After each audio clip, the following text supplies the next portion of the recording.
Sini ada hadir Gubernur DKI, hadir tidak? Nggak hadir. Waduh, ini jangan seenaknya main-main dengan uang rakyat. Setiap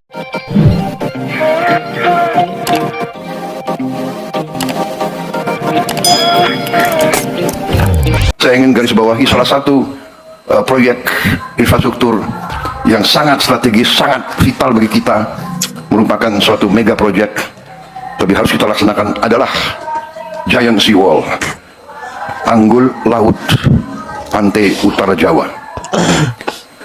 Proyek ini sangat vital. Proyek ini berada dalam perencanaan Bappenas sejak tahun 95. Bayangkan, sejak tahun 95, 30 years ago, kalau tidak salah ya, 30 tahun yang lalu. Tapi kita tidak berkecil hati. Sekarang tidak ada lagi penundaan. Sudah nggak perlu lagi banyak bicara. Kita akan kerjakan itu segera, saudara-saudara sekalian. Proyek ini menyangkut jarak yang tidak pendek, kalau tidak salah sekitar 500 km dari Banten sampai ke Jawa Timur, ke Gresik, 500 km, dan perkiraan biaya yang dibutuhkan 80 miliar dolar. Dan waktu perkiraan untuk di Teluk Jakarta saja kemungkinan 8 sampai 10 tahun. Kalau sampai ke Jawa Timur mungkin membutuhkan waktu 20 tahun. 15 sampai 20 tahun.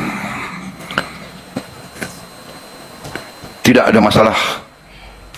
Ada pepatah kuno, perjalanan 1000 km dimulai oleh satu langkah. Kita akan segera mulai itu. Saya sudah perintahkan suatu tim untuk roadshow keliling, dan dalam waktu dekat saya akan bentuk otorita, badan otorita tanggul laut pantai utara Jawa. Orang Indonesia senang dengan singkatan-singkatan, jadi kita lagi cari singkatan yang enak itu. Badan Otorita, BO, Tanggul Laut Pantura Jawa, TLPJ.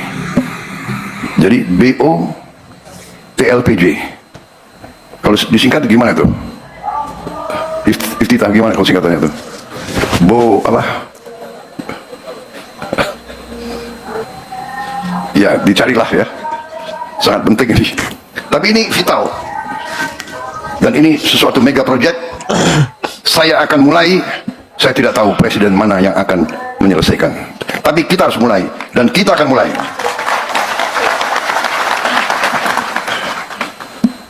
80 miliar dolar khusus Teluk Jakarta. Kemungkinan 8 sampai 10 miliar dolar. Kalau 8 sampai 10 miliar dolar saya kira kita sendiri mampu. Di sini ada hadir Gubernur DKI, hadir tidak? Nggak hadir. Waduh, ini coba diselidiki kenapa tidak hadir. Pakai kacamata biar saya. Tapi saya sudah ketemu. Saya sudah ketemu berapa hari yang lalu, dan saya sudah kirim putusan. Ya, tanya Gubernur DKI dukung proyek ini atau tidak? Saya dapat jawaban dukung. Alhamdulillah. Karena APBD-nya DKI sangat besar. Jadi saya bilang, DKI harus urunan. Pemerintah pusat urunan. Jadi kalau 8 miliar dolar, katakanlah 8 tahun, berarti 1 miliar dolar 1 tahun.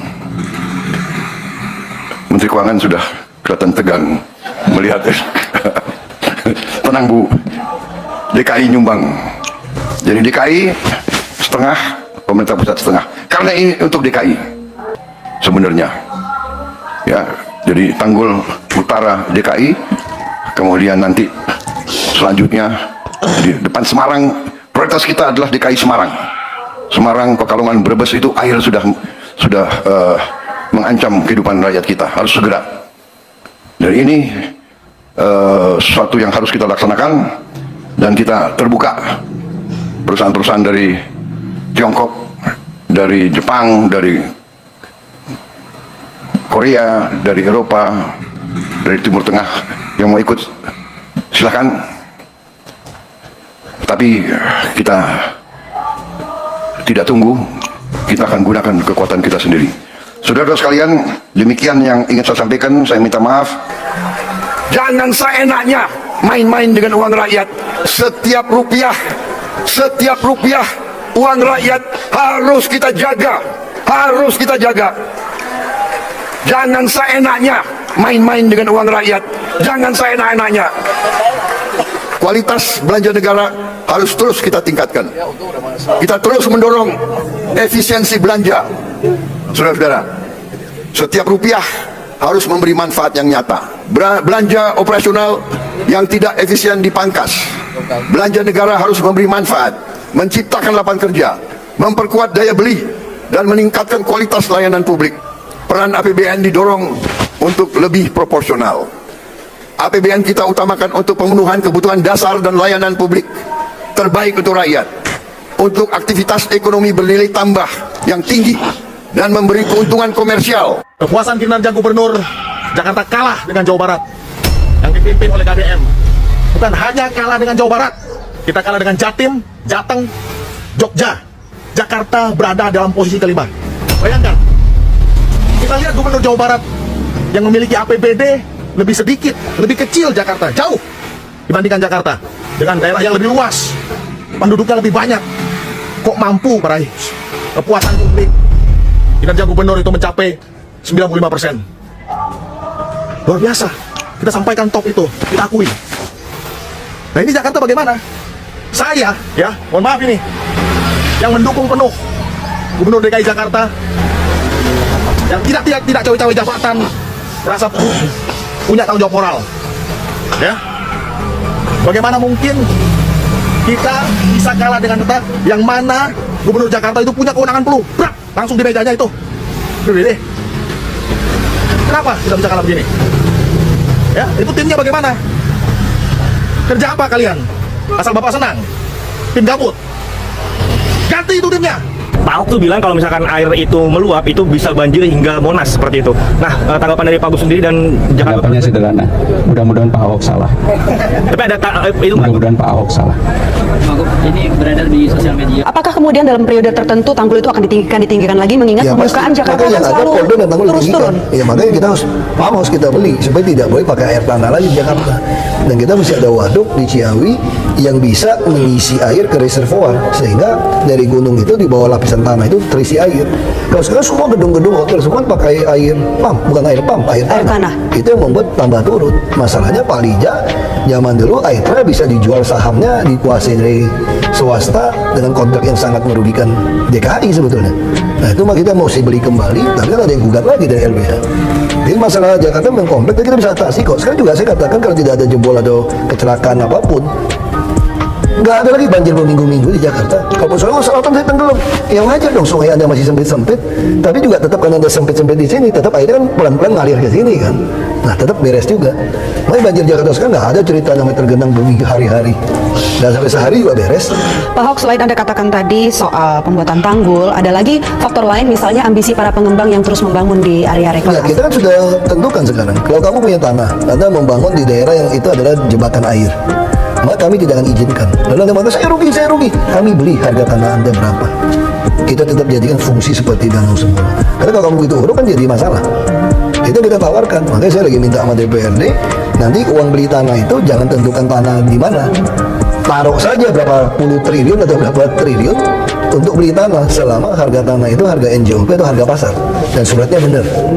Jadi jangan tentukan dulu. Saya waktu dalam perjalanan itu mau ajukan izin, saya mau bangun hotel nih, mau bangun apa? Ternyata kita lihat ini agak lembang ya, atau embung nih. Jadi nggak bisa.